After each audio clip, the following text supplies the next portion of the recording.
the Black Magic, Yep. the big Cinema Ursa spatial camera is out. Yep. But even the test footage on that, it's running like for like a moderate record time, it's like it's like multiple terabytes. Right. So it's like, be careful what you wish for. Yeah, you're going to need your own personal data center for this spatial video. I know it. We're going to need. And next, you're going to need your own power plant. I need one. What the small modular SMR. reactors. Yes. Got it. Everybody's going to have their personal power pack to sort of power their own data center for their own video. Yes. I know what I'm asking Santa for this year. Right. Dear yes. Santa, I just have one SMR this year. I'm gonna sort of be conservative with this. and maybe a little plutonium just to be safe, right? So we can figure out a way to make all the things. Yeah, awesome. All right, well, I don't know, we can just yes. Time to get going. So Andrew, I had a thought. I was listening earlier this week to our episode on eVTOLs that came out. Yes. And on my way to campus this morning, I literally was stuck in just one of those traffic jams that's for no reason. Right. It just happens. Yep. And I sat there and I was like, you know what? Where would is fix my this? eVTOL? Yes. Just press that button, elevate up, and suddenly get across. I was like, you know what? That $128,000 for like the dirt bike version. I was like, you know what? Suddenly that sounded pretty damn good. But this is such a privileged approach, because you realize that if every single other person in that traffic jam had them, sort of hundreds of cars lifting at the same time. Because I was thinking about it, and of course, like after the show and stuff like that too, I keep thinking about it. And it is one of those things where like, because I get it. That's one of these points is like, it would alleviate all the congestion, but then that's the exact and you're like, right. If only that's it. Sean is the only one in the Phoenix Valley area allowed to use this device. Now you're thinking like a tech entrepreneur.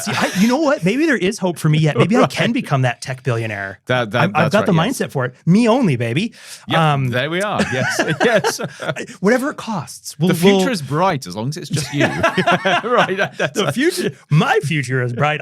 You all might be suffering in the pits of despair, but don't worry. The wash from my rotors will keep you cool. And of course, we joke, but this is such a big thing when we come to talk about tech and society and the future.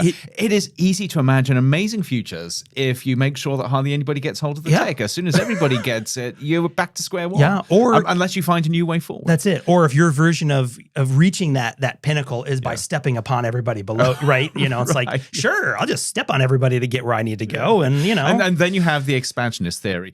It's the trickle-down theory that says technology trickles down from the top to the bottom. But if you're at the lead, you've always got to be 2 or 3 steps ahead. So you're always at the top of the pyramid. Always have to be out there to sort of make that. Right. It's wild. And I think, it's just been funny because I've been thinking about that a lot lately because I think, this is what these podcasts do. People think it's just a podcast or just us talking. This is our thinking space where we actually do the heavy lifting of our research. I mean, you cross this threshold right here, and this can be a dangerous room. It really can be. Yes, it'll change your mind. It'll change the way you think. It'll change how you behave. One thing is for sure.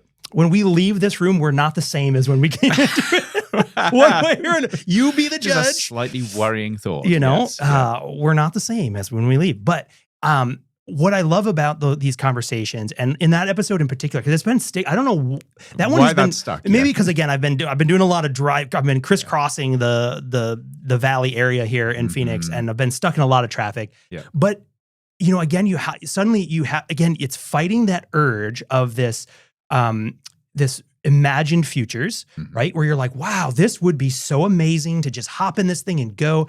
But then, it's like all those other realities come in when you suddenly go by, like, it's pretty a common occurrence on almost every day coming in. You see those 3 or 4 cars on the side that have all bumped up to get, usually, luckily, these are nothing but like, fender bender type things, right? But, there's the carnage along the side of all the broken bits and the people standing outside their cars getting their insurance. And then you're like, yeah, but in the air, right? So even with best intentions, and this idea, that congestion comment really sort of stuck with me because, if you're the only one to alleviate the congestion, you're great. Yes. But if 50% do, 30% do, it's you're a now mess. just trading one congestion for one that's even more complicated to figure out. Which is why you absolutely have to have a systems approach. Yeah. And it's a systems approach that includes people, behavior, society, policy, all of the things that are easy to forget about, but actually are critical to how these systems work. Yeah. And I think so often people forget that. They see what they think is the easy solution, and they forget that that's the minuscule little pinprick at the top of a massive mountain of other things that influence it. Yeah, yeah, and that's an interesting piece, because I think the other thing, I kind of came in with just a couple of things in my pocket, right? And already we're diverging and sort of going, which is fine, which is all good, because it's all related. Yeah. Also, last episode we also had talked about the moviegoer's guide to the future. Yes. Yep, and we had digested that, and that has stuck with me as like everything's sticking with. Right. Also, right now too, like I'm teaching a course right now too that is heavily focusing on futures thinking and foresight, and so that has also stuck with me as well, because I think if we just pick on these, these flying flying vehicles for a minute, I mean, that is a wonderful. Especially if anyone out who's listening is like, oh, that's exciting. That's a great opportunity to engage in futures thinking with, by using that as a way to sort of going in, because as you had just mentioned, imagining this maybe preferable future for yourself or whatever, that's a great starting point. But then comes all the work of unpacking all the other things. What are all, because the idea again of, and maybe I'll say that we'll get into the cold, we'll stop the cold open here maybe, and we'll get into it. But I think it's a great opportunity to kind of remind people about the power of futures thinking, because it can spread. I mean, again, it doesn't have any tie to any domain, right? It's across industry, it's across domain, it's across profession. It can be used at different scales, from the individual all the way up to the I was going to say that even from your personal life, all the way through to the job you do and the organization you're part of. There's absolutely value in it from the smallest single individual layer to the largest organizational or national, massive layer. So, let's just, we'll pause here and we'll heat us up. Yeah, we're getting some fire. There's some fire this morning. All right, here we go.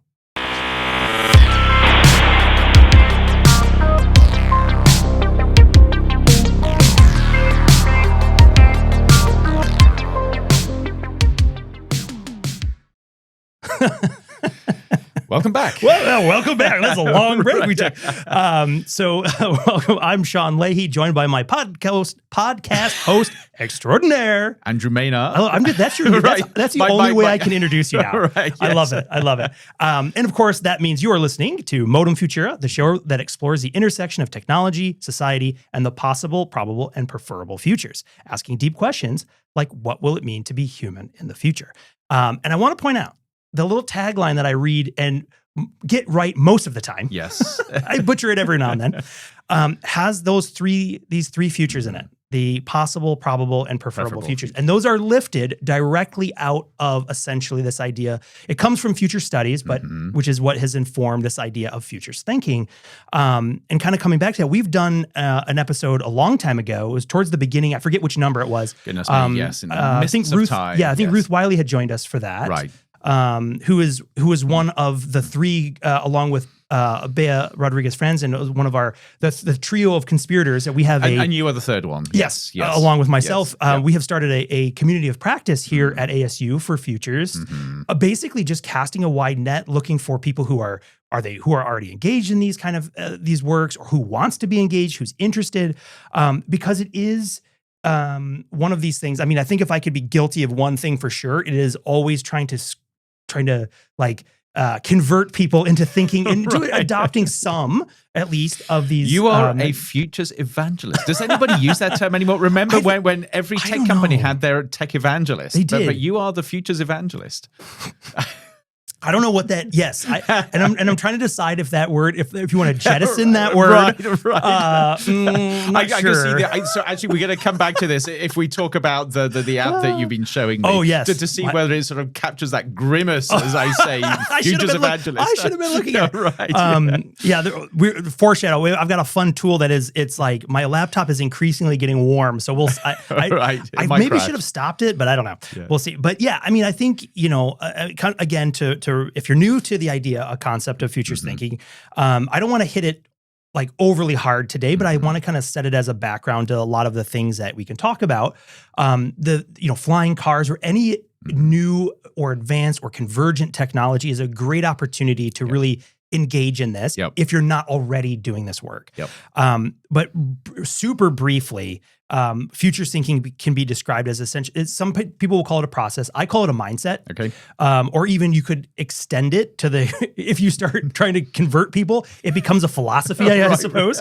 A religion? No, maybe not that far. I don't know if I would go that far. But definitely it becomes a way of being and a way of approaching the world. So not just your life, not just things that you're interested in, but it's a way of approaching the complexity, the uncertainty, the ambiguity, the speed of the world around us. Right. Yes. Because it is, and doing it in a nuanced way. I know this to me is really important in a world where increasingly things are polarized and people feel as if they have to have a stance that they take and hit people over the head with, and that is their brand. This is an approach that actually doesn't decide before you've done anything what is right and what is wrong. It helps you find a way forward in a really messy, complex world. Yes, and in more to that, right? And I've got a little description I pulled that I can read here. That's just kind of this serves as a very generic description, which of course different organizations that run futures thinking workshops or things, or even individual futurists or whatever, may have their own take on the description of it. But essentially, it's this process or mindset of exploring of exploring, imagining and investigating multiple potential futures to make informed strategic decisions in the present. Involves understanding current social, technological, environmental trends, scanning for signals of change, and considering potential long-term consequences of current actions. The goal, they got this part right. The goal isn't to predict a single future, but to develop a range of possibilities or futures, right? And identify preferable outcomes, thereby fostering innovation, resilience, and sustained growth in organizations and individuals. So that's kind of like a very generic term. My own description of it tends to have a little bit more loaded language. Okay.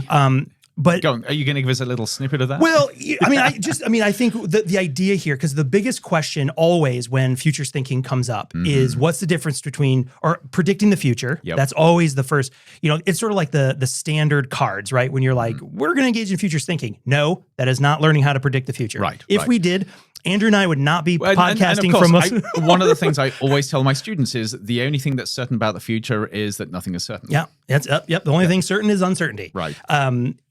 If we could predict the future, this podcast would be happening right now on a yacht in the Mediterranean, and not because we would have made gazillions of dollars. Wouldn't exist because we'd have other things to do. I'd be like, I'd just be like Scrooge McDuck swimming in my money bin if I could predict the future. You're revealing too much about yourself here, Sean. Or what? We'd have like one of those like private like space stations floating, so we could like, I don't know. And very quickly, you can see that vision also is a shared vision of like a Bond villain or something. See, this is it. Yes. I'm like, I'm sure your secret aspiration. There's a conversion here. There's a Venn diagram of a healthy overlap between tech billionaires and Bond villains. There we right? are. That's like, well, that's obvious. All that's lacking is the white cat in many cases. Which hey, which also should come as an accessory. If you're a tech billionaire, go to the tech billionaire accessory store. I love that. One white cat. It's like, congratulations on your first trillion. Here's your cat. Or at this point, why not just have like a dire wolf bioengineered? I was wondering how much you have to sort of bring in to get your own private volcano island. Oh yes, always with that. So. Sorry, total this is why I love it. I love where we end up with this thing, where we start with an earnest call to be like, engage in futures thinking, everybody, to like, when I'm I just bring the tone right down. When I'm a Bond villain, I shall do.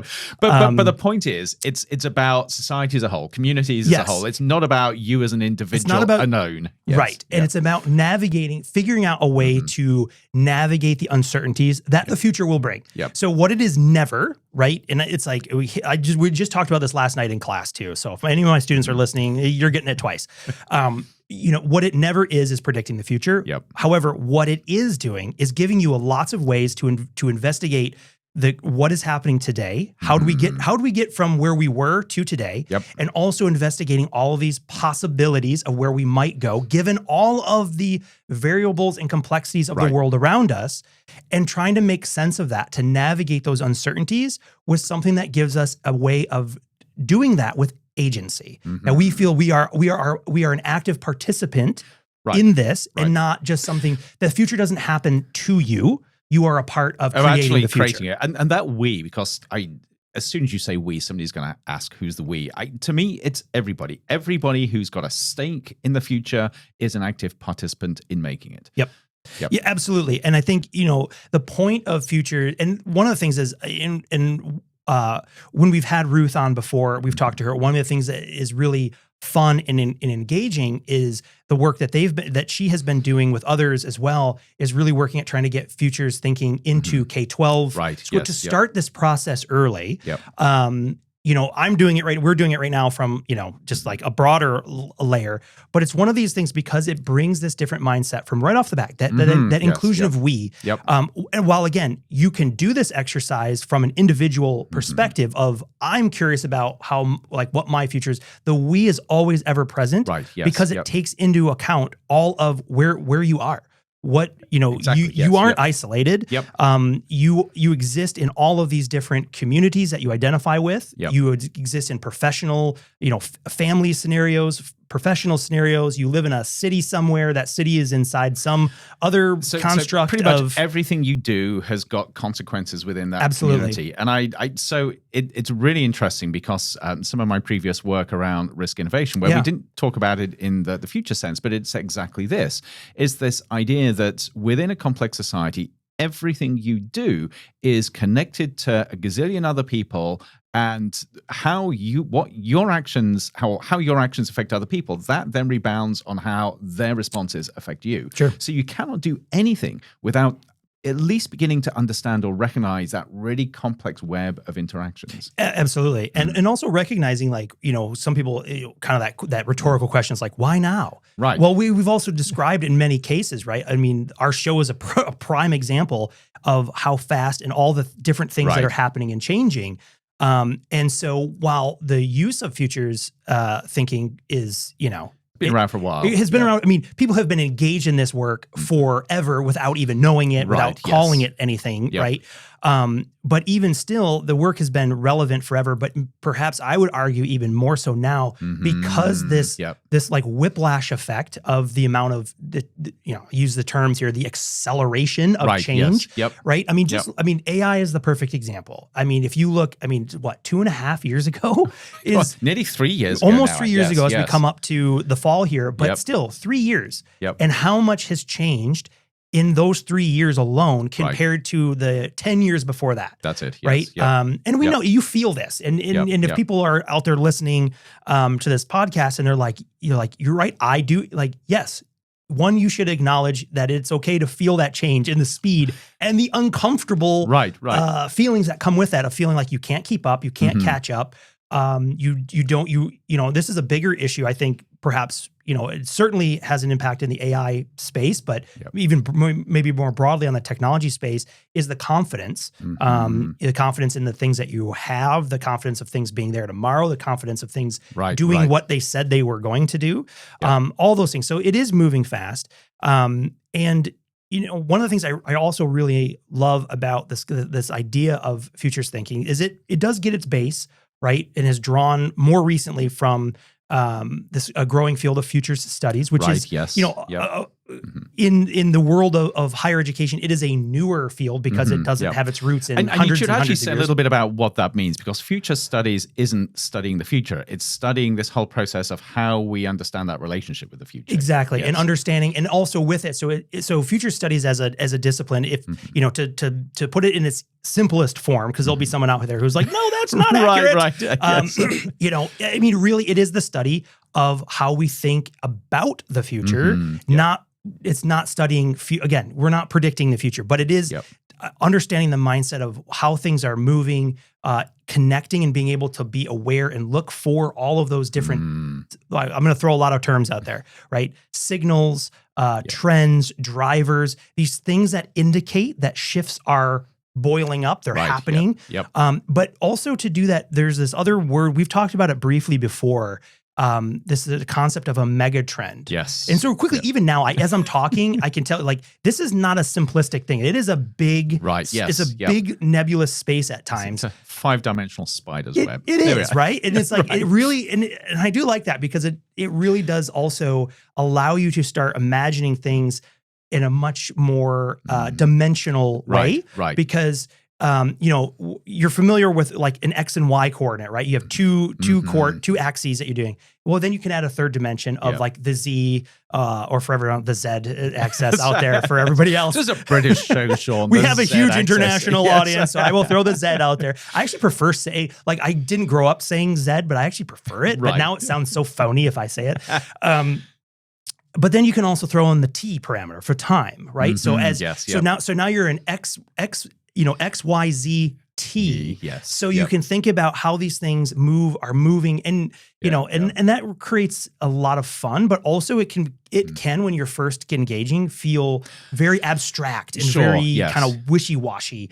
But coming back to this idea though, but future studies, and then of course also with that is there is the methodological side of that, which is strategic how you foresight, actually do this. Yes, right? Yes. And so there's the way that I like to talk about it is you have like these two sort of major components. There's the mindset, right? The idea of thinking about how do we think and engage about thinking about futures.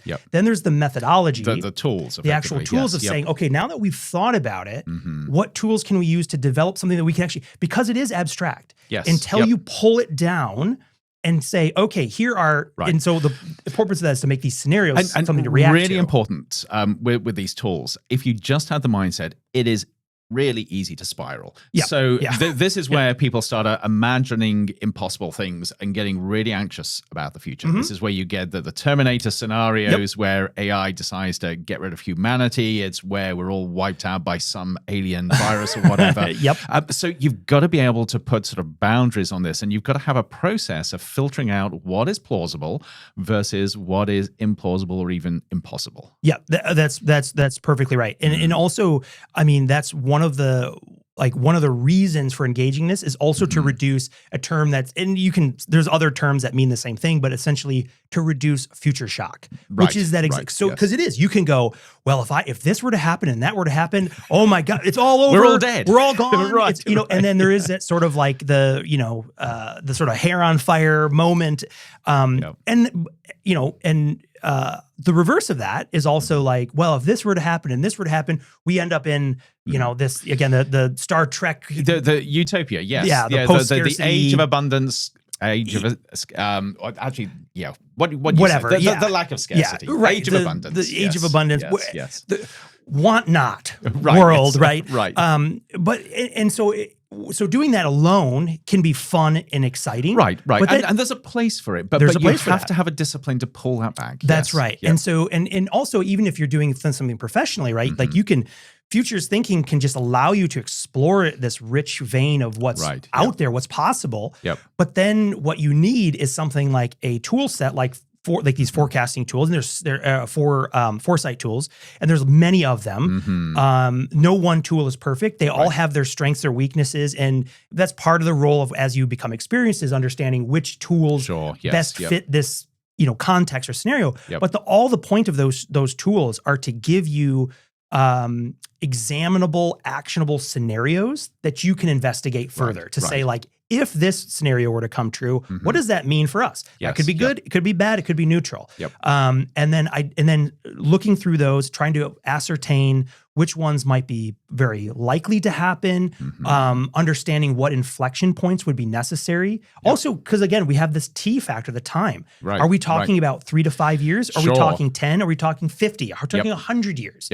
Obviously, those things get much more opaque and, but also more interesting to talk about, because another piece, another wonderful aspect, and this is why I think it's really helpful, especially if we can succeed of having younger people engage in futures thinking earlier on is it also gives you a very safe space to talk about controversial or difficult questions, because something that is it's a skill that's developed is to be able to, in some ways, remove or at least temporarily suspend your emotional connection to things like the human race. Right. Because you can talk about things like existential problems or things that are systematic things that have, that in today's climate might be difficult conversations because it runs afoul of. So you can push them out towards the future. And actually this gets back to a conversation about the Moviegoer's Guide, Films in the Future. Yes, absolutely. Because what movies do is it allows you to take one step back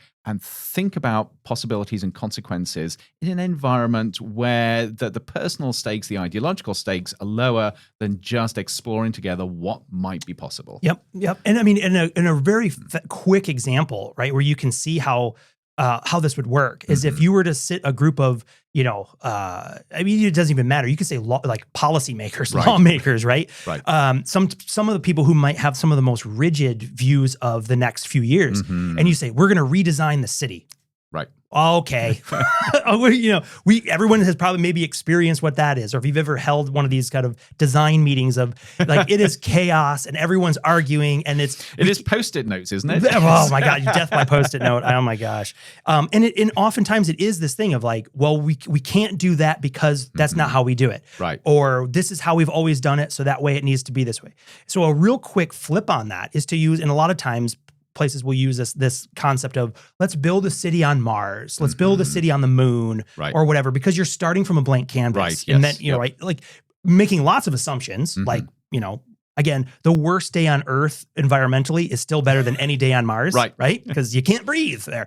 But still, holding all those assumptions aside, like yes, we can get there, we have the resources, don't worry about it. So you can hand wave that away to create this blank canvas that allows people to say, like in 100 years from now or 500, I mean, you can play with it, right? Is say like, now let's build a new colony. That's a bad word. Let's build a new city. Yes. Let's build a city, a community on this planet. You can even make one up, whatever.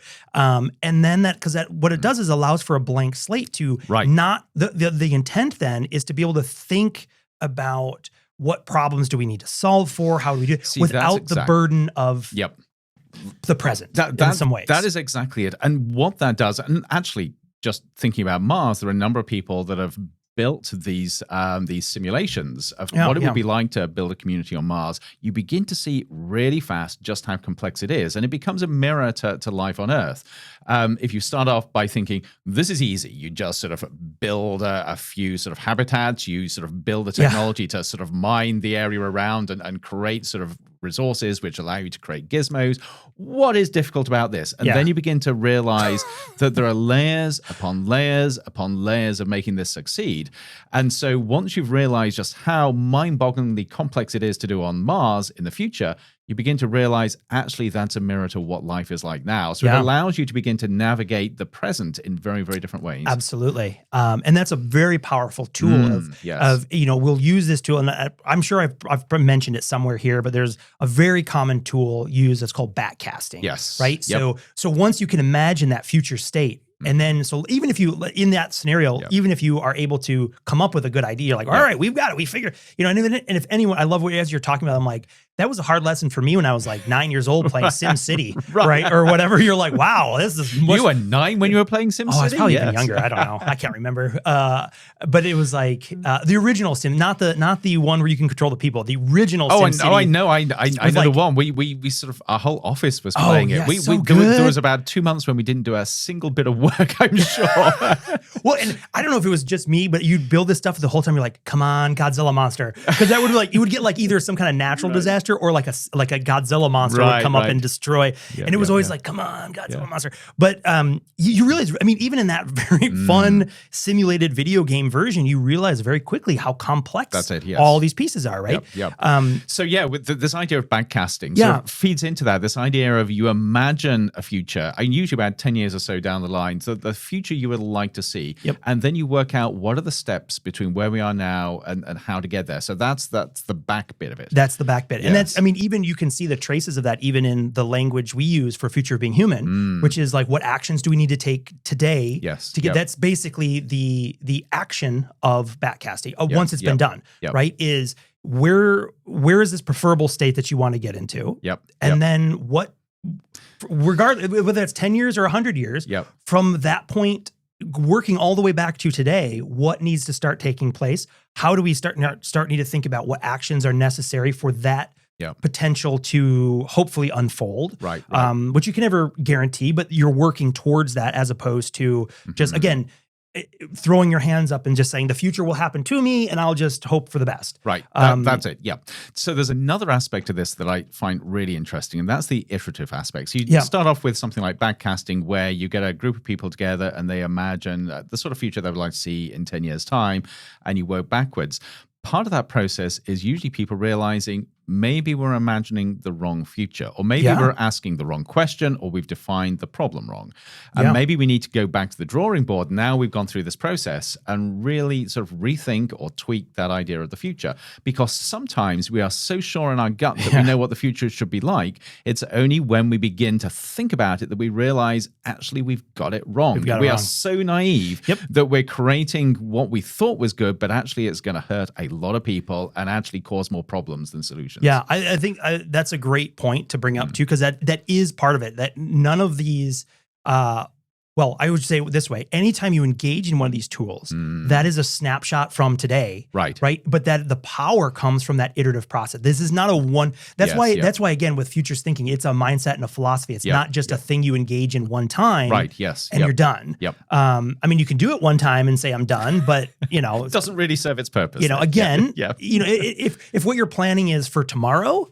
Right. Okay. Probably you could probably get away with that, right? But if you're thinking 10 years from now, 20 years from now, in a complex society, where everybody else has got their own ideas about what that future is going to be like. And that I've got to throw this in as well, because this really winds me up.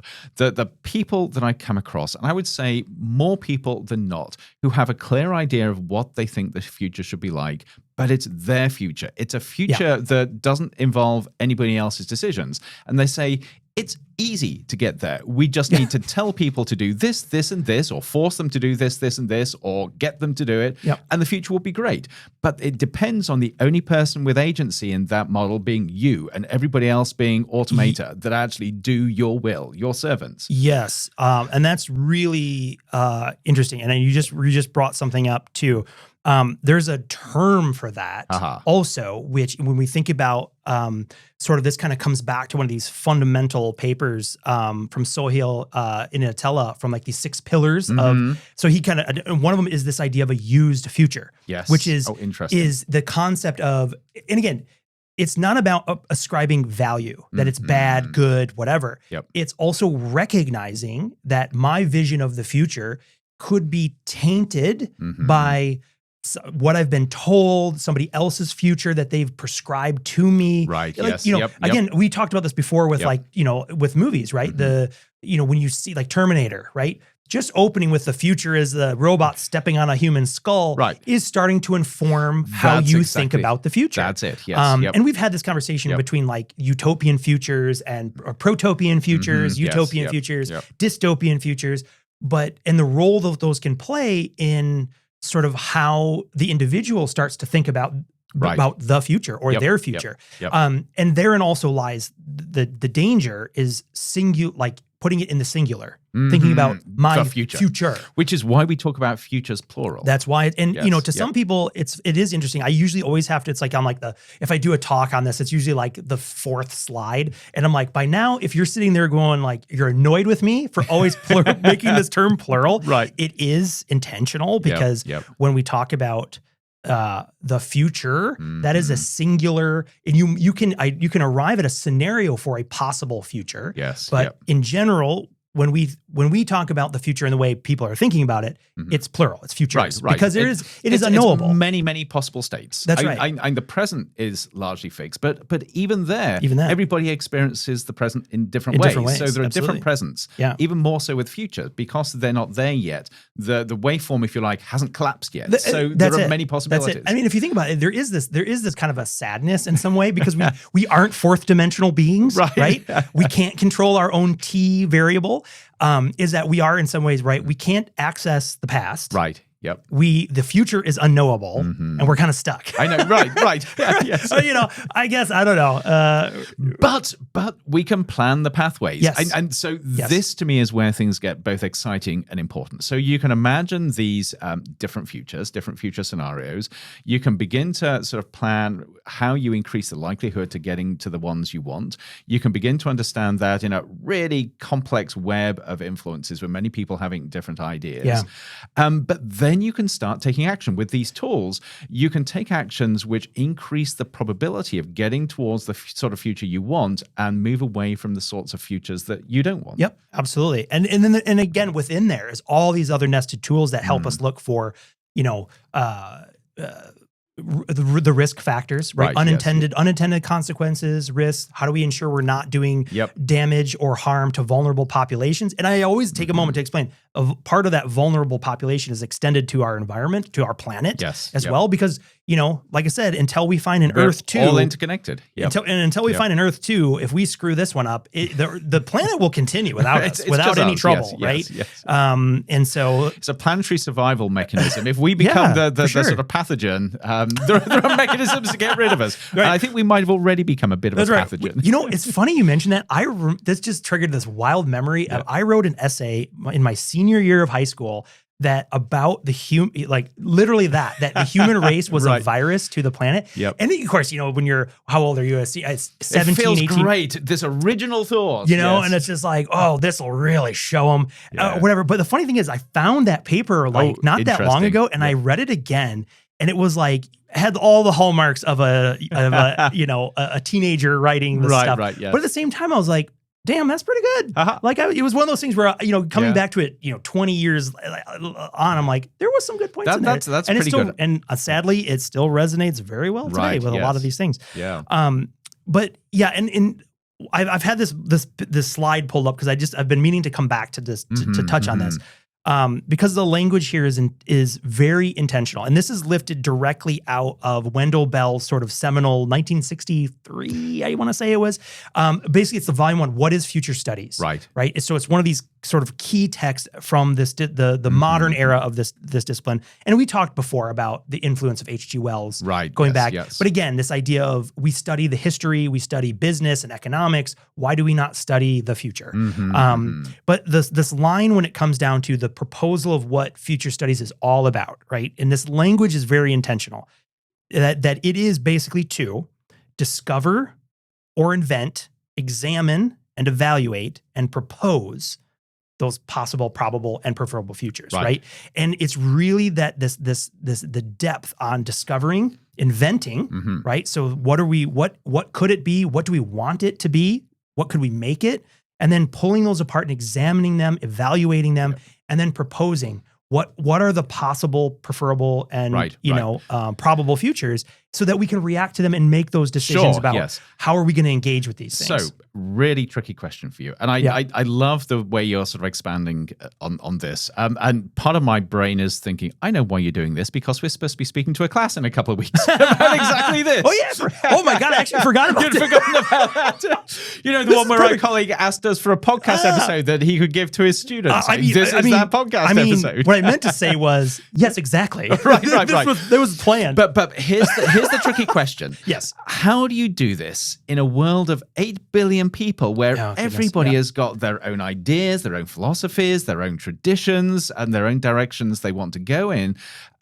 It is messy. There is no way of sort of building sort of an overarching consensus with everybody. So how do you then feed these great ideas and tools into a really messy world? Yeah. Well, I think the easy escape for that, right, is that what you're doing again, because you're not predicting the future. Right. So Yes, right off the bat, you're safe from making a mistake of like, in 10 years, we'll all have this. Yes. So you're safe from that. But the power of these tools as they walk you through them is you are supposed to, as the horizon scan, and I mentioned this thing called megatrends. Yes. Yep. The point of megatrends, or another tool that you can use of like sources of macro disruptions, is that one is a little bit smaller. It's easier to understand. Think of a wheel that has 11 sort of 11 industries or sectors on it. So it's things like education, healthcare, government, geopolitics, sustainability, or public health,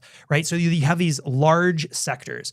And one of the things to keep in mind is, as you're thinking about wherever, because your futures are going to stem from your context regardless. Right. That's nature, right? Yes. Yep. There are too many variables. What you can't do, because we're not predicting the future, is it would be a fool's errand to say, I'm going to do this for the entire world, right? Yes. So you also have to do a mechanism of scoping, Right. What is it that you're actually trying to look at, and define that, so that other people can see what, like the scenarios that Andrew creates were scoped for what. Right. And in there, the hope is that through going through these tools that you've also done the due diligence to look across, to do a horizon scan, to see what are the other disruptions, innovations that are happening in other parts of, again, the world. These are, and this is a rich thing, because if all you do is look at a very narrow scope of the things that are happening in your bubble, you're going to get it these wrong. scenarios Yes, I'm going to tell you right now, those scenarios are garbage. Right. They're not very useful, because what you've done is you've completely cut off, or you've militated your ability to actually see what's happening in the world. Right. And that takes a lot of practice. It takes a lot of time to learn how to do that. But also getting back to this idea of a mindset. It's a mindset. Yes. And it's a mindset of being cognizant of other people, other scopes, other perspectives, and having the humility or the willingness to compromise and negotiate and come to a common understanding, which may be not perfectly aligned with yours, but it's something that's workable. Absolutely. And I think, again, with that mindset comes this, and over time as it's practiced, you come with a sense of, I guess maybe you would say you build up a thicker skin to ask very hard questions about what it, like your and other context. people ask you very hard questions. Yeah, that's right. Yes. Or like, I think I've used this example before, but when you walk into a university president's office and you're like, does a university belong here in 100 years? Like, let's have that conversation.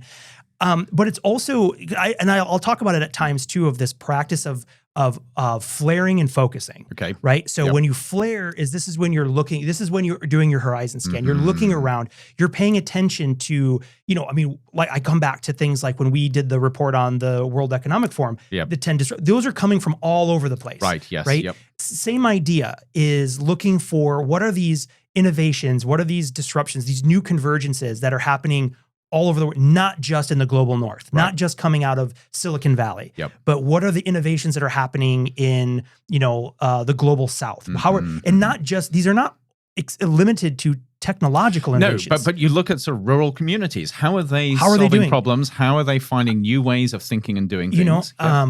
There's a terrible example, there's an unfortunate piece that comes along with human history, is that conflict and war drives a lot of innovation. Right. And we're seeing that at even right now with like the Ukraine conflict and things, right? Just the amount of ingenuity that is being forced because of this conflict and things that you're like, wow, that's learned. Now we know how to do those things, and maybe that's not good. Right.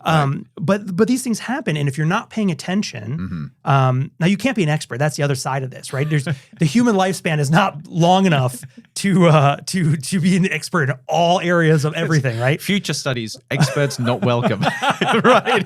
We're looking for polymaths. But I love, again, that humility. The idea that there is something important here, something that you can sort of develop a discipline for, a way of thinking about, but you also have to realize the limitations of supposed expertise. Absolutely, because if you foreclose your scan, you are. It's like the ostrich just protecting. You're like, well, I'm just going to stick my head in the ground and just hope that nothing hurts me. Yes. You might get lucky. Or you become sort of an ideologue and sort of say, this is how I've been trained to see the world between these two narrow lines, and I'm never going to stray outside those lines. So you never, ever see the things that are in front of you. Yeah. And then, of course, if you are in that position and you gain power and influence, that's very dangerous. Yes. But yeah, I mean, and that's kind of the idea with these things as well, is being aware that, and this another piece to this is this broader perspective that if any disruption or innovation that happens is not in isolation, even if it first appears to be, that if we're sitting here in higher education and in the tech industry, we feel those all the time, AI, all these things, right? Or even just like health. I mean, look at, again, AI is a good one because it's top of mind, it's everywhere.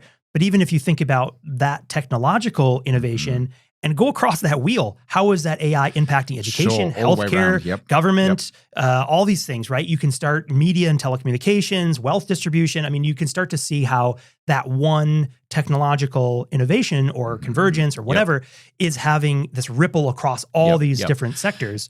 And then, so I thinking through this, and I actually have a couple of big questions I want to ask you. But the first one is, this all sounds great. It sounds reasonable. It sounds something we should be doing. How does that work in practice, especially from a corporate perspective or an organizational perspective, not the personal one at the moment? Sure. I mean, are there jobs out there? Do people train to sort of in future studies to become is this where futurists go? It's the corner of LinkedIn where we all hide. Right. If you're a company like Intel, who are you employing, or OpenAI or Anthropic? It's an interesting place because there definitely are. Well, one, you should. I think there's a couple of ways to think about it. One is that there are people who are embedded in an organization who are part of it. Yes. Who engage in this type of work, and again, sometimes. People who are doing lots of strategic planning and things like that are probably already engaging in a lot of the tools without even calling it. So they may not have gone through the formal training. They may not have a degree in it. But they might be doing a lot of these things. Stuff they're doing. You know, I mean, like you had mentioned, people who do risk analysis, they're doing a lot of these parts already. Yep. But so you have people who, a lot of times there are terms like futurist and residents and stuff like that. Yep. And they come from different eras. That's one thing that is also such a beautiful thing about like futures in general is you don't have to have a degree to start doing this work. Right. It's there for you. You can listen to a podcast. You can listen to this podcast. I'll put links in the show notes for toolkits that are open and free. Yep. That you can go to and you can start engaging with these tools. Again, in your professional context, your personal context, but from a professional perspective, it is one of those things that there are a few degree programs here and there. It's not very prevalent. Yep. A lot of times you'll get futures sprinkling through other disciplines. Through sometimes they come in business programs, otherwise like history programs, science and technology programs. Rarely do you walk out with a few exceptions, with a degree that says futures studies or something. Yep. But with that then too, is then you can be part of the organization directly. Right. Yep. Or a lot of times, a lot of consulting firms will be set up where you come in. A lot of those, yes. And there's some, Amy Webb is, I did a summer fellowship with her quite a few years ago now, back when it was the Future Today Institute. Now it's the Future Today Strategy Group. I think they renamed their title. But that's a large, very high profile organization that, they come into governments and corporations to help them do exactly these things. Because a lot of times the structures of existing companies, new or old, don't think this way. Right. And that's one of the challenges. So they need to buy in talent effectively or expertise. Yeah. And then there's individuals who, and again, you can engage in this from a very practical way or a theoretical way. But it also, it strikes me looking, especially in the tech sector. Email me. I'll come do a thing for you. There we are. It's your subtle pitch. I need that eVTOL, man. I got to find a way to fundraise for that. But I'm thinking, yes, I can see how the world works in a conventional way in that you have sort of future studies or future focused consultancies that sort of come in. But at the same time, it feels like that sort of this need to think in futures ways is at the very core of everything every organization should be doing. It's not something that you buy in and bolt on. It's something that should be embedded in the organizational sort of expertise and structure and mindset. And that means that somehow you've got to be employing people that understand at least something about this and understand its importance and how to go about doing it. Yeah, no, absolutely. And I think that's, I mean, and I think this is also a growing, as more people are becoming aware of, there's always a danger in my perspective. It's like, you don't want it to become overly popular because then it gets watered down really quick. Of course, yes. Because it's just like, I mean, look at LinkedIn. How many people have added something about AI, blah, blah, blah? Everybody's an AI expert now. Exactly. Yes. And there's a danger of that too, because everybody becomes a futures expert or futurist. And that can be dangerous. Just because, because it can water down people who are using it just in name versus people who are actually engaging in these kind of tools. But it is really interesting. And there are, and again, the concept of future studies, the intentionality of it is a newer thing in the United States in general. It is something that has been practiced much more prevalently. We've talked about this in Europe, yes. And in Europe, and of course, I mean, and some of the roots of these things come in a quote that's often used as this sort of like non-attributed quote about the best time to plant a tree. Do you know this one? No. It's like the question is, what's the best time to plant a tree was 20 years ago. The next best time is today, right? Yes, and so that's kind of like this, kind of funny way or whatever of saying the same can be applied to futures thinking and strategic foresight. It's like, you should have been doing it a long time 20 ago. years ago, but failing that today is a good time to start. And so we've seen this a lot, especially post World War II was a massive sort of reinvestment of this in the EU, for example. But also, I mean, again, other cultures that have existed for far longer have been doing this without it being called futures thinking and stuff like that. I mean, even going back to these old stories of these old monasteries, right, where the tree, if they were built, I forget the exact, there's a particular example and I'm forgetting the specifics of it, but the idea was a specific type of tree was felled to use the wood to create this monastery. And the monks knew that to replace those boards when they would wear out eventually, they had to grow the trees. So it was the forethought of already planning for the future. Planning for the future. And you can see this also, I mean, represented across cultural ways that, intentional or just by way of the circumstance or the context of buildings that have lasted for hundreds of years, if not even longer, to buildings that only last 20, 30 years, right? In that thinking of, well, we didn't think about the future. We didn't care. Bringing back, we pull back in the care concept here, right? Of course. Which I'm glad you did, because it's critical to this. Because if you think about the core of care, it's thinking about the consequences of what we do, how we think, how we behave, not only sort of to our immediate community, but more broadly than that, and over time as well to the next generation, the generation after that. Yeah, no, absolutely. And I think, one thing I guess I'll kind of wrap up my pitch here, and I hope I've converted some people out there to be like, Wes, I need to engage in futures. I did have another question when you've wrapped up. Oh, you go ahead and ask the question. No. So I was interested in sort of organizations, but also, and I know we're going to come back to this on the podcast, so this is a little bit of a teaser, but you did mention sort of young people and K through 12. So how in your mind, and this is sort of teeing up sort of a future podcast episode, but how in your mind does this fit into K through 12 education? When, especially if you're looking at the earlier side of that, teachers are already stressed teaching kids how to sort of read, how to write, how to do basic math, how to sort of grow and learn how to learn. Are we in danger of just putting another thing on them? If you were careless, yes. Right. But we're not going to be careless. Okay. We're going to have care with this. Because we think about the future. That's right. Because what's the point of adding another burden? And I forget which episode it was. It was one of the AI ones where I really popped off on this issue. Right. But, because I think it is inappropriate for us to continuously just add more responsibilities onto an overworked, overburdened profession as it is. And both of us are married to teachers, so this is partially where this comes from. Very close. It's very close to our hearts. Yes. But also, I mean, even, as someone who has spent, a large portion of my career in the ed tech field too. It's the same. You see the same constraints there. Well, you should be using the latest technology. It's like, well, okay, but how you don't just add it because that's just a recipe for disaster. Or even if it's well intended, the realities of such are we don't have time. We can't do this. We don't have time. It's all that kind of stuff.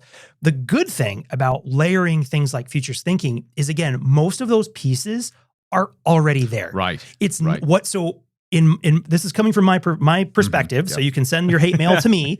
My perspective on what I would envision as one of the most powerful integrations or infusions of futures thinking into a K-12 environment is by integrating it into the existing curriculum as it is. What I don't think we should do is tack on a module or a new learning objective that is like, you will now learn futures thinking.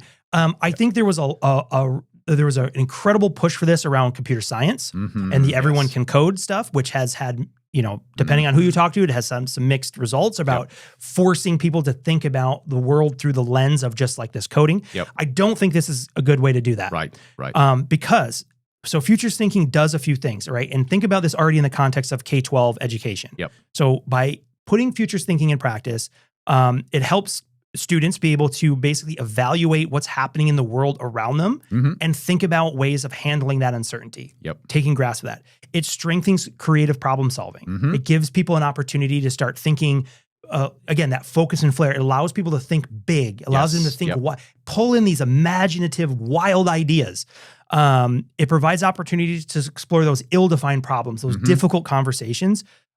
Reduces that future shock, right? Allows people to feel like they're a participant. Right?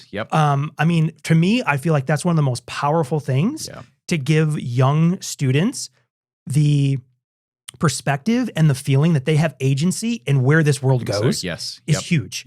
Because we need them. We need them to be active. We need them to have a voice. We need them to engage. More so than ever. More so than ever. Which things are going. Right? I mean, I think about my own generation. I'm like, where was this when we were, because honestly, I mean, I think so much of this, you just become a passenger rather than understanding how much you can actually control by going through these processes, right?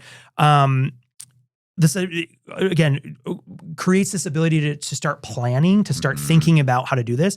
And again, having that space for difficult conversations. How do you talk about these big systemic issues of injustice or biases in a way that you can have that conversation safely, securely, without having people feel like they're being outed or, putting their, it's a way of pulling those things out. And so you can think about like the curriculum that already exists, adding the futures thinking component to that is a way of, again, it's that mindset of how you're going through, whether that be modules or learning around social studies or history or language. I mean, all of these things combined, the idea is understanding and getting towards the educators to understand the value of using this lens and this mindset of futures thinking to talk about the things they're already talking about. And of course, in my mind, the incredible importance of that, as well as personal development. And as you said, it touches on so many things that we think are important in education and learning.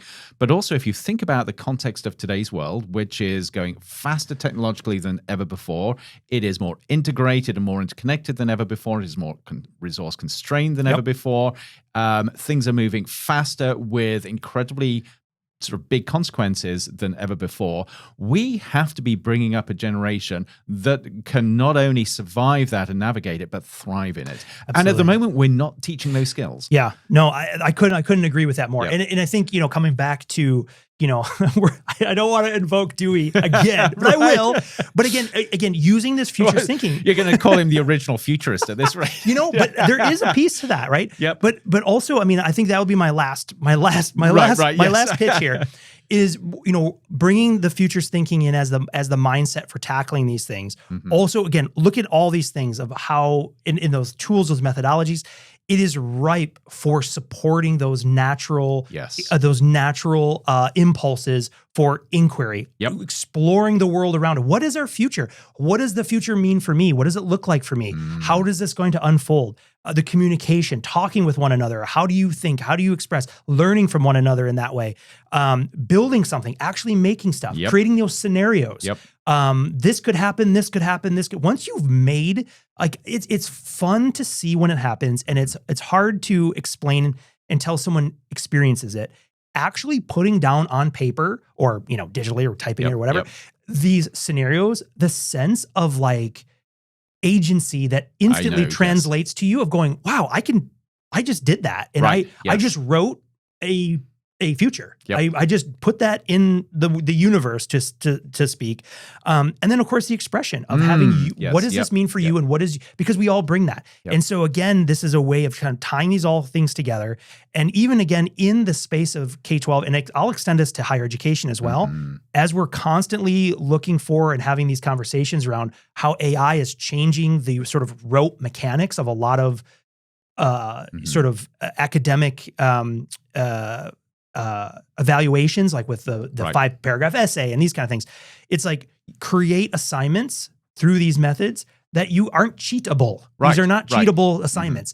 And that way it gives students an opportunity to use those tools to leverage their ideas and take them to the next level, as opposed to typing in what should it be, hitting copy paste, and then you're done. And I love that framing back to Dewey, because everything begins to slot into place and make perfect sense. I as you were saying that, I could imagine sort of a new learning movement sort of based around futures thinking that goes all the way back to Dewey's work. So it's actually not reinventing the wheel, because this has been done, but you're putting an additional layer of nuance on that, empowering people to think differently about the future and have agency there.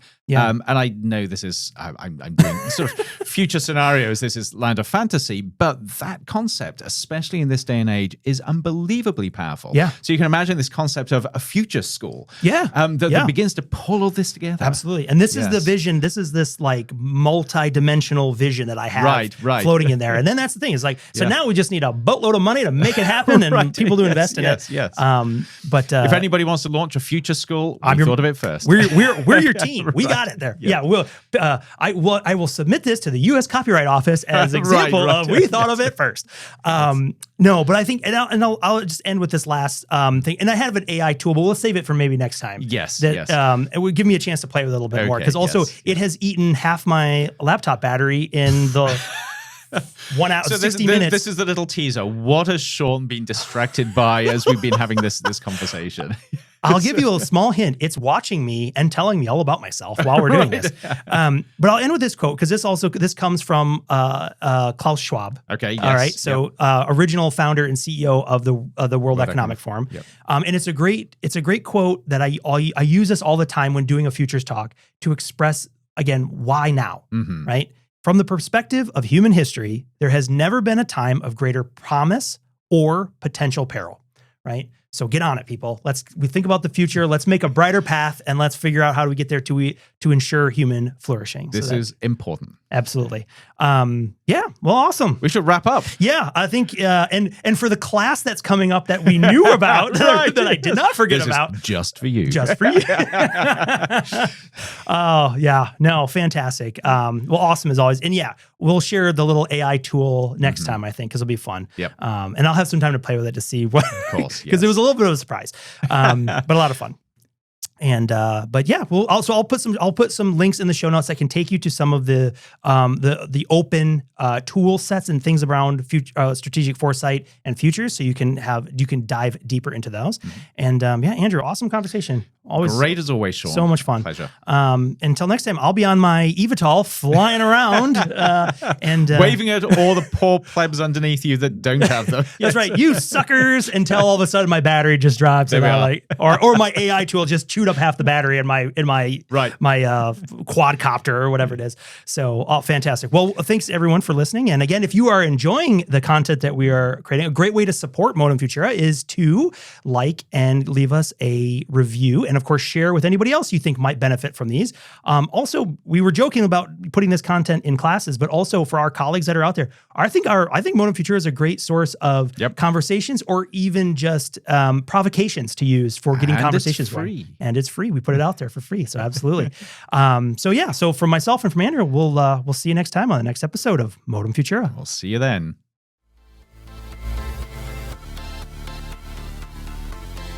And transmission.